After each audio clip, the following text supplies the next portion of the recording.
Katika utafiti ulibainisha kwamba wananchi wengi wanaotumia huduma rasmi za fedha ni 53.5%. Maana yake wanapata wanapata huduma kutoka benki za biashara, bima, makampuni ya simu na huduma nyingine. Kwa hiyo utakuta ni 53.5%. Lakini katika utafiti wetu ambao tunaenda kukutana na wananchi kawaida, kila mtu anakuwa kwamba hafahamu huduma rasmi za fedha. Yeye anafahamu kuna kikoba lakini hajui huduma nyingine. Kwa hiyo kwenye mpango wetu tukasema kwamba ifikapo 2030 angalau basi 80% ya wananchi wa Tanzania wawe wamepata elimu ya fedha. Kwa hiyo hii maana yake ndio maana tuko hapa Tanga kuhakikisha wananchi wa Tanga wanapata elimu ya fedha, na tunategemea tukitoka hapa basi maisha ya wananchi wa Tanga yanaboresha. Tunaona shughuli nyingi za kiuchumi zinafanyika, mapato ya halmashauri yanaongezeka, tunaboresha mashule, tunaboresha barabara na kuongeza uwekezaji mkubwa kwa kutegemea hii wiki ya huduma za fedha. Sasa malengo hasa ni nini ya hii wiki ya huduma za fedha? Kwanza kabisa ni kujenga uelewa na weledi wa wananchi kutumia huduma sahihi za fedha.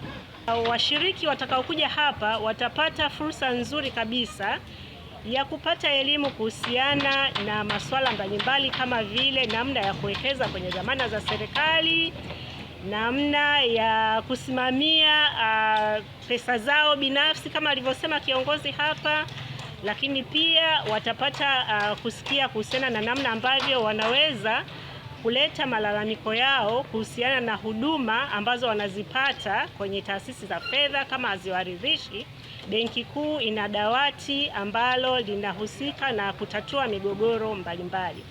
Lakini pia Benki Kuu tuna mfumo ambao unatumika kwa ajili ya kupokea malalamiko ya watumiaji wa huduma za kifedha nchini.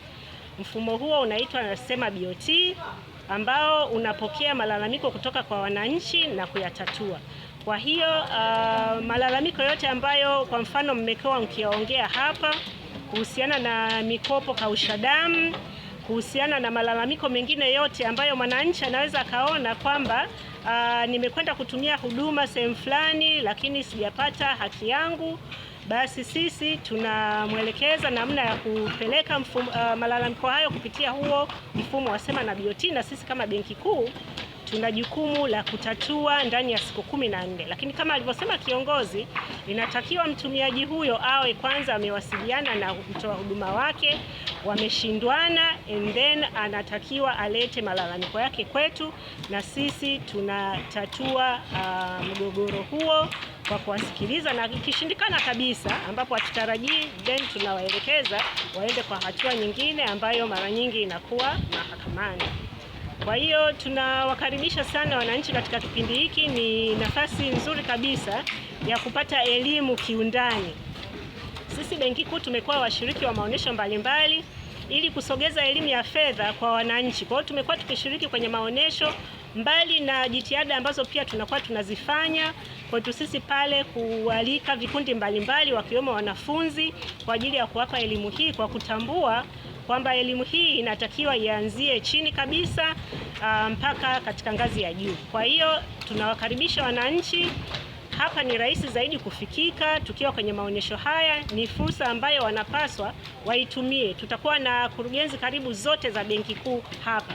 Kwa hiyo mimi naamini yale maswali yao yote ambayo watakuwa nayo kuhusiana na haki zao, kwa sababu wananchi wengi wanakuwa hawajui haki zao. Tunaamini kabisa kwamba wengi wanakosa haki kwa kutojua, hawana elimu ya kutosha. Kwa hiyo wanapokuja kwetu wanapata elimu, wanajua haki yake ni nini. Lakini pia ni vizuri kabisa mwananchi akajua katika kutumia hizi huduma za fedha anawajibika pia. Wajibu wake ni nini?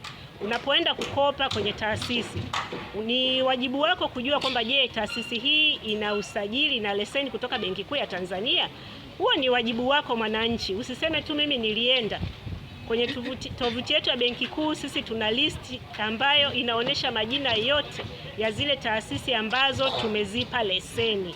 Kwa hiyo mwananchi, wajibu wake mmojawapo ni kuhakikisha kwamba amehakikisha kabisa kwamba hii taasisi ambayo inaenda kukopa ina leseni ya Benki Kuu. Inapokuwa na leseni, ni rahisi kwako hata pale inapoenda tofauti na vile ulivyotarajia kuja kuleta malalamiko yako kwamba taasisi hii ambayo sisi tunaitambua imeleta changamoto hii katika huo mkataba wenu wa kukopeshana. Sisi kama Benki Kuu inakuwa ni rahisi kufuatilia na kutatua mgogoro huo. Kwa hiyo naishukuru sana wizara kwa kuandaa maonyesho haya ambayo naamini kabisa kama wananchi wa Tanga watayatumia vizuri.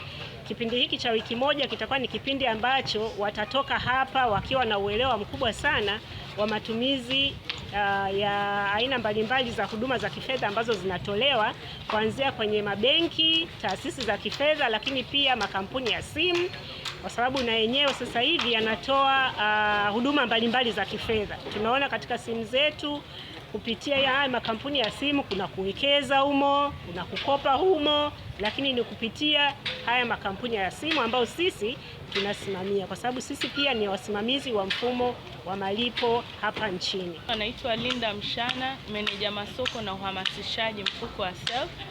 Sisi ni taasisi ya kipekee ya serikali chini ya Wizara ya Fedha ambayo imeundwa mahususi kwa ajili ya kuwainua Watanzania wote kiuchumi kwa kuwapa mikopo yenye masharti nafuu.